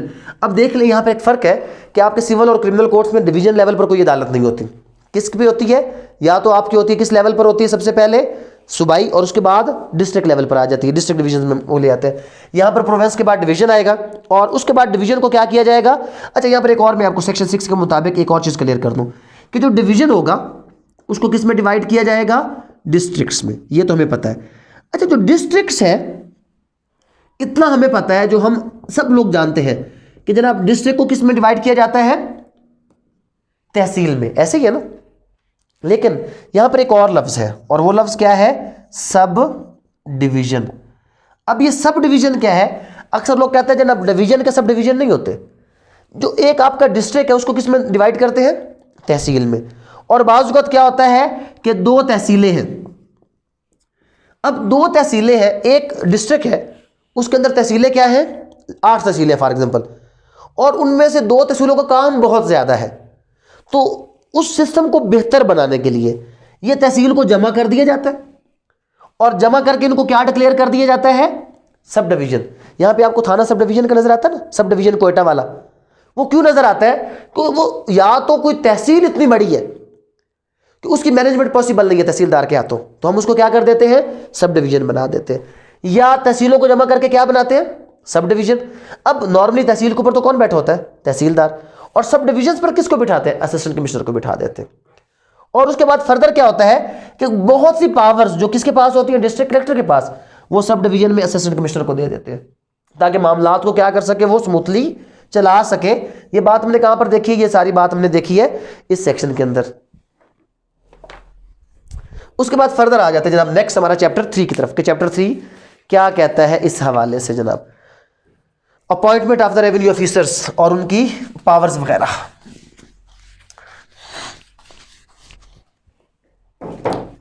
Appointment of revenue officer, appointment of revenue officer. जब हम बात करते हैं अपॉइंटमेंट ऑफ रेवेन्यू ऑफिसर की, तो सबसे पहले हमारे पास सेक्शन 7 आ जाता है। सेक्शन 7 कहता है कि सबसे पहले कौन होगा, बोर्ड ऑफ रेवेन्यू। में आपको बता चुका कहां पे होगा, किसी भी प्रोविंस की हाईएस्ट अथॉरिटी है बोर्ड ऑफ रेवेन्यू। उसके बाद वो कहता है कमिश्नर होगा, और कमिश्नर कौन होगा, कमिश्नर आपके किसी भी डिवीजन की हाईएस्ट अथॉरिटी होगी। और उसके बाद कौन होगा, कलेक्टर। इसके ऊपर एक ऑलरेडी मेरा लेक्चर रिकॉर्डेड भी आप लोग सुन लीजिएगा। वो कौन किसको संभालेगा, डिस्ट्रिक्ट को।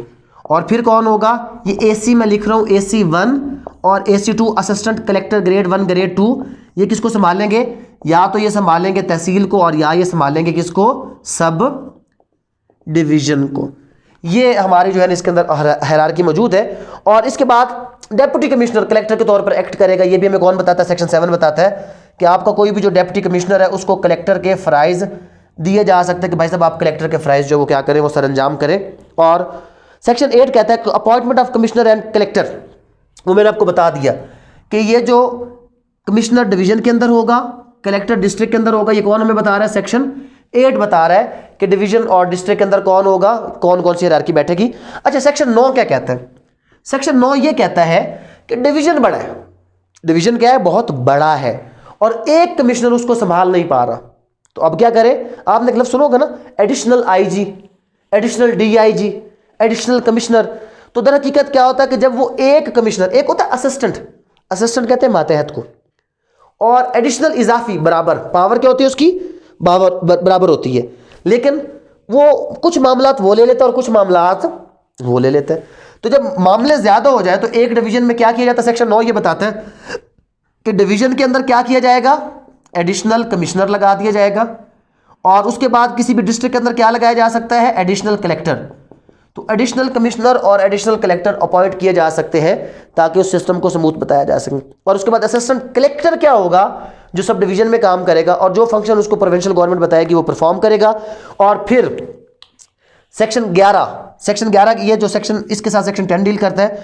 और जो तहसीलदार, जो अभी आपका एक मेन जो अथॉरिटी है, उसके साथ सेक्शन कौन सा डील करता है, सेक्शन 11 डील करता है तहसीलदार के साथ, कि जनाब जो तहसीलदार है वो कौन होगा, कोई भी जो तहसीलदार वो आपके तहसील का बादशाह। और तहसीलदार एक बहुत पावरफुल अथॉरिटी है गिलगित बल्तिस्तान साइड पर, है 16 ग्रेड का, वही मजिस्ट्रेट के फंक्शन परफॉर्म करता है, वही सिविल जज के फंक्शन परफॉर्म करता है, वही रेवेन्यू कलेक्टर के फंक्शन परफॉर्म करता है, और वही जो है अपने एडमिनिस्ट्रेटिव फंक्शन तहसीलदार के। तो जो तहसीलदार गिलगित का होता है ना, पहले दिन ही जनाब उसको प्रोटोकॉल, गाड़ियाँ, वीगो शिगो XYZ सब कुछ उसके पास मौजूद होता है। और उसके बाद आगे आ जाते हैं जनाब सेक्शन 12, कहता है कि जितनी भी अपॉइंटमेंट होगी ना, नोटिफिकेशन के जरिए से होगी, ज़बानी कलामी कोई भी नहीं होगी। ये था अपॉइंटमेंट ऑफ रेवेन्यू ऑफिसर के मुतालिक कि ये अपॉइंटमेंट क्या किस तरह होगा। इसके अंदर सेक्शन 13 आ जाएगा, वो कहता है जी सुपरिटेंडेंस एंड कंट्रोल है जनाब, सुपरिटेंडेंस है सेक्शन 13, और क्या है, एंड कंट्रोल। किस चीज़ का सुपरिटेंडेंस एंड कंट्रोल के बारे में वो बता रहा है कि जो भी आपके रेवेन्यू ऑफिसर है, बोर्ड ऑफ रेवेन्यू क्या करेगा, उसकी सुपरिटेंडेंस करेगा। सारी सुपरविजन किसकी जिम्मेदारी है, पूरे रेवेन्यू की, बोर्ड ऑफ रेवेन्यू की। और उसके बाद बोर्ड ऑफ रेवेन्यू क्या करेगा, सेक्शन 14 ये कहता है कि बोर्ड ऑफ रेवेन्यू क्या करेगा, उसके पास पावर है, किस चीज़ की, पावर टू डिस्ट्रीब्यूट बिजनेस।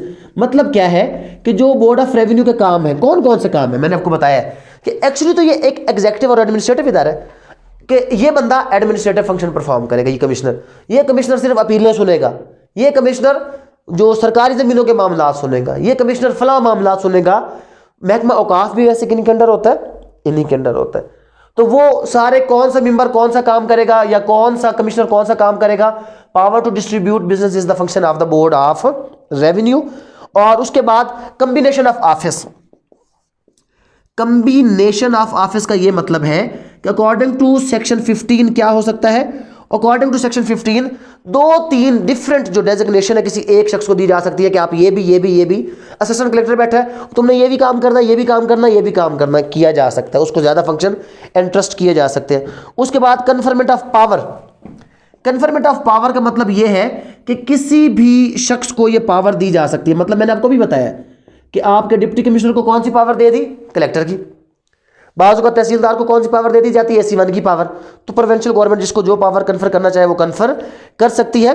और उसके बाद क्या है कि functions of revenue officer, board of revenue का काम है कि ये सारे जो फंक्शंस हैं सेंट्रली कहाँ से परफॉर्म होंगे, सेक्शन ऑफ रेवेन्यू ऑफिसर जो है वो सारे कौन बताएगा, वो आपका बोर्ड ऑफ रेवेन्यू बताएगा सेक्शन 17 के मुताबिक। सेक्शन 18 क्या है कि retention of power by revenue officer on transfer, कि जब कोई रेवेन्यू अफसर किसी एक जगह से ट्रांसफर होगा ना तो अपने जो पुराने पावर्स है वो रिटेन करेगा जब तक उसको प्रोविंशियल गवर्नमेंट कोई नए इख्तियारात दे ना दे, उससे कोई इख्तियारात छीन ना ले। ये हमारा चैप्टर इसके अंदर 3 था, अपॉइंटमेंट ऑफ रेवेन्यू ऑफिसर। अब फर्दर हम किस पे आ जाते हैं, अपॉइंटमेंट ऑफ रेवेन्यू ऑफिसर के बाद आगे चलते हैं और नेक्स्ट हमारे पास आ जाता है जनाब इसके अंदर next chapter procedure of revenue officer 19 to 35।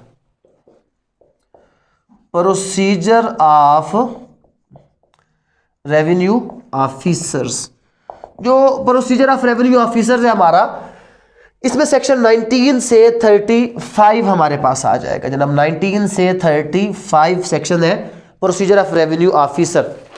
जब हम बात करेंगे प्रोसीजर ऑफ रेवेन्यू ऑफिसर की तो सबसे पहले हमारे पास आ जाएगा subordination of revenue officer. What is meant bye subordination of revenue officer, जो 19 है वो डील करता है subordination of revenue officer. What is meant by this, कि जो असिस्टेंट कलेक्टर होगा वो कलेक्टर का मातहत होगा, जो कलेक्टर होगा वो कमिश्नर का मातहत होगा, जो कमिश्नर होगा वो बोर्ड ऑफ रेवेन्यू का मातहत होगा। तो ये सबऑर्डिनेट होगी सारी की सारी जो अथॉरिटीज है एक दूसरे के। और उसके बाद सेक्शन 20 कहता है कि बोर्ड ऑफ रेवेन्यू के पास पावर है रूल मेकिंग की, जो भी रूल्स इस सारे सिस्टम को बेहतर बनाने के लिए करने हैं तो वो सारा का सारा रेवेन्यू बोर्ड उसको मेंटेन कर सकता है। और उसके बाद क्या है कि person by whom appearance and application may be made before and to revenue officer, कौन सा शख्स किसके पास लोकस स्टैंडाई है, पर्सन हु कैन मेक, क्या कर सकता है, who can make appearance and application, कि जो रेवेन्यू ऑफिसर के पास अपीयरेंस और एप्लीकेशन दे सकता है। कौन सा शख्स मुकदमा ला सकता है, पहली बात पार्टी और दूसरी बात उनका रिप्रेजेंटेटिव। तो कोई भी पार्टी या कोई भी रिप्रेजेंटेटिव अपना मामलात लेकर रेवेन्यू ऑफिसर के पास आ सकते हैं। और उसके बाद सेक्शन 22 कहता है कि रेवेन्यू ऑफिसर के पास एक पावर है, किस चीज़ की पावर है जनाब, रेवेन्यू ऑफिसर के पास पावर है समन की, कि ये समन कर सकता है किसी भी शख्स को। ये एक जुडिशल फंक्शन है ना, तो ये किसी को एग्जेक्टिव में भी वैसे समन होता है लेकिन ये किसी को समन भी कर सकता है। और उसके बाद जो समन होगा 23 कहता है समन हमेशा क्या होगा, राइटिंग में होगा।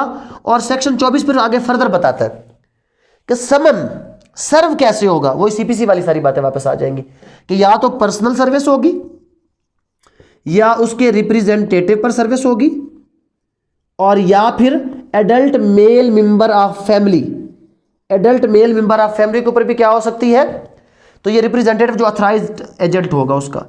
तो किसी भी शख्स के अथराइज्ड एजेंट पर, एडल्ट मेल, औरतों पर नहीं, एडल्ट मेल मेंबर पे, और पर्सनल सर्विस हो सकती है। और वो कैसे होगी, सबसे पहले क्या होगा, सबसे पहले पर्सनल होगा, उस बंदे को दिया जाएगा, अगर नहीं होगा तो फिर अफिक्सेशन से होगा, अफिक्सेशन से नहीं होगा तो फिर थ्रू पोस्ट होगा। वही सेम जो आपका CPC का प्रोसीजर है, ऑलमोस्ट वही सेम प्रोसीजर म्यूटस म्यूटेंडस इस पे क्या हो जाता है, अप्लाई हो जाता है सेक्शन 24 के मुताबिक। और 24 ये बताता है कि mode of service of order proclamation, अगर कोई ऑर्डर या प्रोक्लेमेशन या नोटिस है तो वो भी सेक्शन 24 के तरीकाकार के मुताबिक ही होगा, कोई और इसमें नया तरीकाकार नहीं होगा। और इसके अलावा प्रोक्लेमेशन कैसे होगी, वो पुराना दौर आ गया, ड्रम बीट के जरिए से होगी। सेक्शन 26 बताता है कि ड्रम बीट के जरिए से या किस जरिए से होगी, या वो कॉपी उस जमीन के ऊपर चिस्पा करने से, अफिक्स करने से ये हो जाएगा। और उसके बाद जितनी भी इंक्वायरी की जाएगी सर्वे एंड बाउंड्री के लिए, किसी भी मकसद के लिए जो इंक्वायरी होगी वो जुडिशियल प्रोसीडिंग काउंट होगा। इंक्वायरी क्या काउंट होगा, इसी पर जो आपको मैंने बताया कि हाई कोर्ट का एतराज आया है कि जो इंक्वायरी ये करेगा वो इक्वल टू क्या होगी, जुडिशियल प्रोसीडिंग काउंट होगी अकॉर्डिंग टू सेक्शन 27 और 28 ये कहता है कि लैंग्वेज कौन सी इस्तेमाल होगी।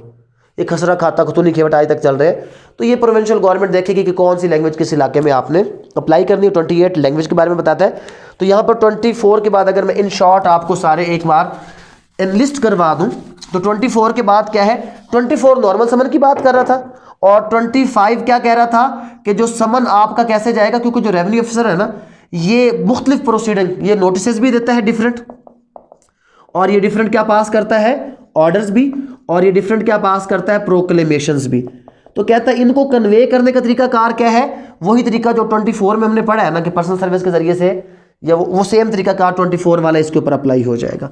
26 बताता है कि अगर कोई प्रोक्लेमेशन का मतलब क्या है, कोई भी किसी हवाले से कोई ऐलान वगैरह, तो वो कैसे होगा, उसका तरीकाकार वो कहता है कि या तो ड्रम बीट पुराने दौर में जो चलता था ढोल बजाकर, और या किस तरह अफिक्सेशन के जरिए से जनाब ये चीज़ उसको बताई जाएगी। 27 ने बताया कि जितना भी प्रोसीजर ये इसमें होगा ना आपके रेवेन्यू कोर्ट्स में, ये जुडिशियल प्रोसीडिंग काउंट होगा, इनको हम अदालती कार्रवाई ही समझेंगे। और यहाँ पर भी क्या होगा, डिग्री पास की जाएगी। जब ये अदालती कार्रवाई है तो उसमें क्या पास की जाएगी, डिग्री। और जब हमने इसकी बात की लैंग्वेज की, तो लैंग्वेज के बारे में हमने क्या पढ़ा है कि जो लैंग्वेज की जहाँ तक बात है, तो लैंग्वेज क्या है कि जो प्रोविंशियल गवर्नमेंट लैंग्वेज डिफाइन करेगी वही इसकी लैंग्वेज होगी। और उसके बाद अरेस्ट ऑफ डिफाल्टर, तो जो भी अरेस्ट ऑफ डिफाल्टर होगा for the purpose of land revenue, वो थ्रू वारंट होगा, बगैर वारंट के नहीं होगा। और कभी किसी औरत को इस मामले में गिरफ्तार नहीं किया जाएगा रेवेन्यू की कार्रवाई के हवाले से। तो जो भी गिरफ्तारी होगी वो थ्रू किसकी होगी, थ्रू वारंट होगी। और उसके बाद सेक्शन 30 क्या कहता है, सेक्शन 30 ये कहता है कि पावर ऑफ रेवेन्यू ऑफिसर है जनाब हमारे पास। क्या पावर है रेवेन्यू ऑफिसर की, to enter upon any land, कोई भी रेवेन्यू ऑफिसर किसी भी लैंड पर दाखिल हो सकता है। Section 30 power of revenue officer किस चीज के लिए, to enter upon any land, कोई भी ऐसी जमीन जो लैंड रेवेन्यू के हवाले से है, ज़राई ज़मीन, किसी के घर में दाखिल नहीं होना, वहां पर उसके पास दाखिल होने की पावर है कि वो किसी भी ज़मीन पर दाखिल हो सकता है। प्लेस ऑफ सिटिंग क्या होगा, तो प्लेस ऑफ सिटिंग ये है कि कोई भी जो रेवेन्यू ऑफिसर है वो पूरे अपने उस एरिया में, जिसके वो तहसील के अंदर या जिसके अंदर किसी भी जगह पर वो अपनी सिटिंग रख सकता है, किसी भी ऑफिस में वो सिटिंग रख सकता है। और प्रोसीडिंग हेल्ड ऑन हॉलीडेज, तो अगर रेवेन्यू ऑफिसर चाहे तो प्रोसीडिंग हेल्ड करे कब, ऑन हॉलीडेज, तो हॉलीडेज पर भी वो कोई भी प्रोसीडिंग हेल्ड कर सकता है, ये उसका इख्तियार है। और 33 ने कहा कि सील, रेवेन्यू ऑफिसर की एक ख़ास मोहर होगी जो अपने किसी भी रेवेन्यू रिकॉर्ड के ऊपर वो हम पढ़ते हैं ना, नकल बा मुताबिक असल वो लगाएगा। और 34 क्या है, कॉस्ट, क्योंकि यहाँ पर हम वही सेम चीज़ बता रहे हैं ना कि एक सिविल सूट की तरह ये चलेगा, वही सेम प्रोसीजर फॉलो किया जाएगा। A revenue officer may give and portion of the cost of any proceeding under this act in any manner, लेकिन उस कास्ट में वकील की फीस शामिल नहीं होगी, वो आगे चल के हम पढ़ेंगे। तो वकील ने फीस अपनी किससे लेनी है, क्लाइंट से लेनी है।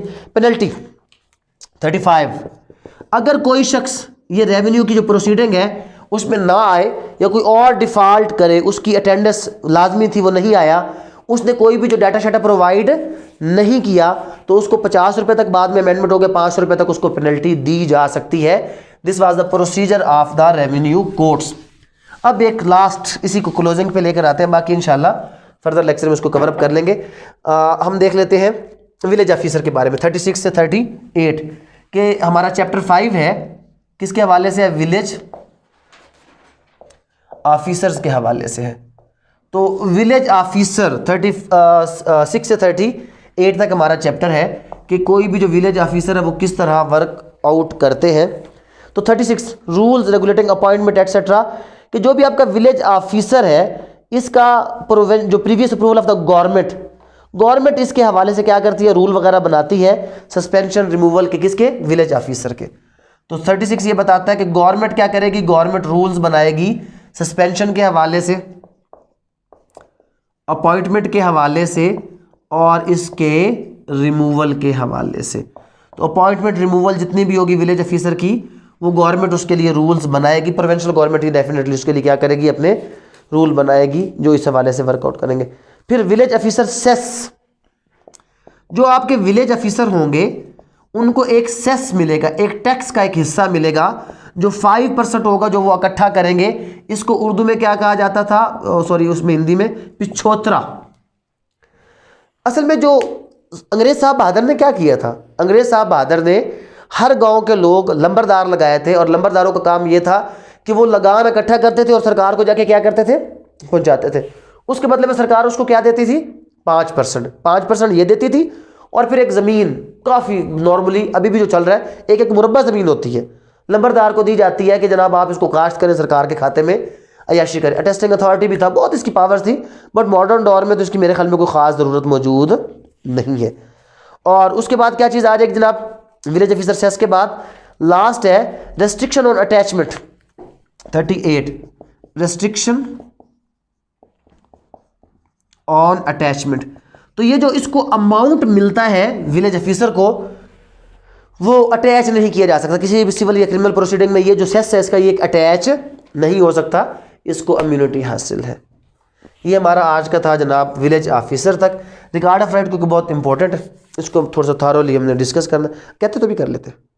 टाइम क्या हो गया, 1 बज गया, मेरी भी बस हो गई ठीक है, कल कर लेंगे इंशाल्लाह, कल इसको कर लेंगे।